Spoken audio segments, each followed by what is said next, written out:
Imagine a game so good that people played it for over a decade on multiple different generations of consoles with, let's be honest, a little amount of complaints. And no, I'm not talking about GTA 5. Did you not read the title? Today we're talking about Mario Kart 8. And yes, I am one of the people who has been playing this game for over a decade because I was one of the very few people to own a Wii U. Now that Mario Kart World's been out for a couple weeks, I think this is the perfect time to look back at Mario Kart 8 and talk about why it is one of the, if not the greatest kart racers ever made. The first thing I want to touch up on is just how impressive the graphics were on this game first launch. Because remember, I had this on the Wii U, and I grew up with a Nintendo Wii. So this was the first time owning a Nintendo game where I launched a game and I was blown away. I remember going on Mario Kart Stadium for the first time, and I was just like shocked at all the different lights. Moo Moo Meadows was also really impressive to me for literally no reason. The dirt and the mud and all of that, I was blown away. Like, this game was Nintendo flexing at the time, which you never really saw. Honestly, I don't even really know how you talk about Mario Kart because everybody knows what Mario Kart is. It practically invented the kart racing genre, and this game is very much the combination of everything they'd been building up to for the formula. Take, for example, you had the kart building that they added in 7 along with the gliding, where it just perfected the formula where you had a bunch of different stats you could balance if you really wanted to, tons of options. And this is the game where they introduced the GOAT, Mr. Scooty. Rest in peace, he's not in Mario Kart World yet. This is slightly off topic, but it was really funny when they just randomly added like Mercedes cars to this game back in the day. I remember when I opened up my Wii U and I saw an update for the game and I was like, oh, free tracks, and it was just a Mercedes car. But anyways, I felt like this was the game where the customization was at its peak because you could pretty much turn any kart with the right wheels into like an off-roader, a fast car, get your drifting stats up, all of that. It made almost every car very viable, and it was really just preference of your visuals, or if you want to be a nerd and maximize your stats, you can also do that. I have to be honest though, I never really understood what the different gliders did, but they were cool. But they also kept in the underwater racing from 7, which just looked even more impressive on this new console. And they also had the bikes from Wii, which I'm gonna be honest, I really hated the bikes in Wii. But then you add in Mr. Scooty, who is a bike that controls like a car, and it's peak. Sorry, I'm a Mr. Scooty fanboy. And we can't forget about this game's gimmick, which was anti-gravity, which honestly doesn't sound like it'd be that cool, but there is so much you can do with that gimmick, especially with the underwater racing and the kites. Like, there is no limits to what they could do with the tracks anymore. And I'm 100% convinced that the anti-gravity on the side of the walls is what inspired them to do the parkour in Mario Kart World. Although I'm not sure if the parkour and all of that will be as innovative as anti-gravity was, just for the amount of different track layouts you can do. So let's put this all together. You have the most flexible car designs where you can customize everything. You have the most flexible track designs where you can pretty much do anything. And then you throw on some pretty fantastic graphics. They cooked here. Let's not lie. They cooked here.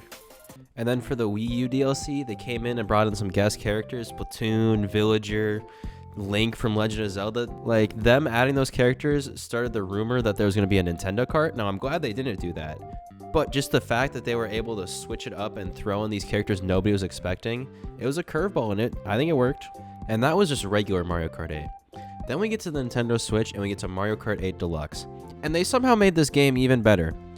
First off, they brought back double item slots from Double Dash, which I didn't think that would be that big of a deal when I got the game.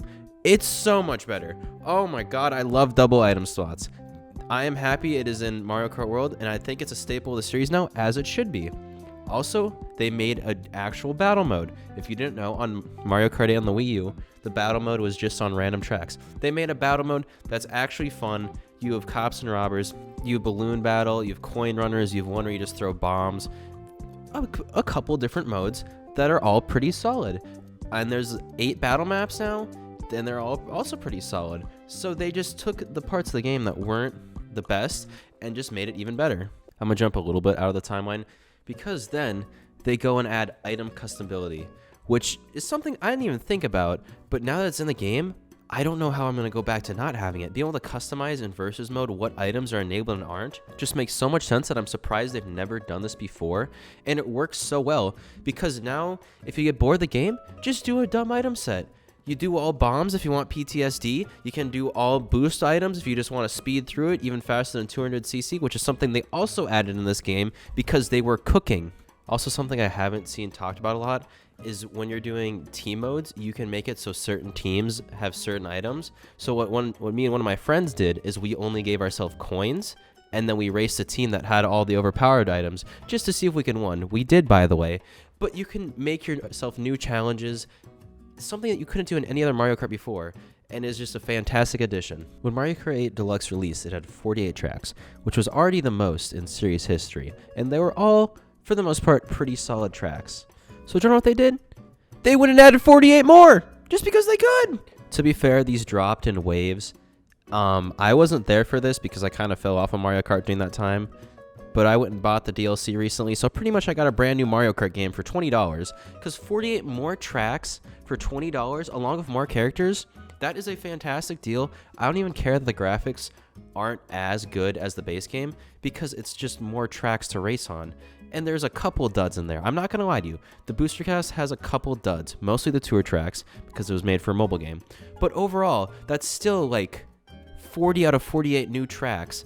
So you have 88 out of 96 tracks total that are fantastic. All pretty solid tracks. And they brought back a bunch of fan favorites. They brought back Mushroom Gorge. They brought back one of the train. They brought back Coconut Mall. Maple Treeway from 7. Just a bunch of fantastic tracks that everybody wanted back.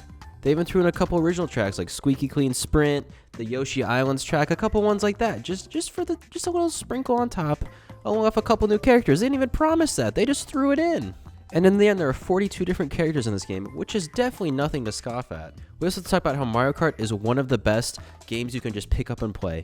You can do a quick little Grand Prix, and anybody can pick this game up. Do you know how many times I've had people who have never played this game before pick it up for the first time, and they already kind of know what they're doing? You just have to let them know how they go forward, and they figure it out. This game is very easy to pick up. It's very easy to understand, and you can have fun with it if you've never played it before.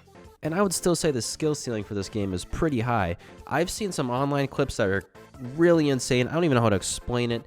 People are really good at this game, but you don't have to be really good at this game to still have fun. I also think this is the Mario Kart that has the tightest controls, and they're just the most satisfying to play with, because DS and Wii and 7, they're all fine.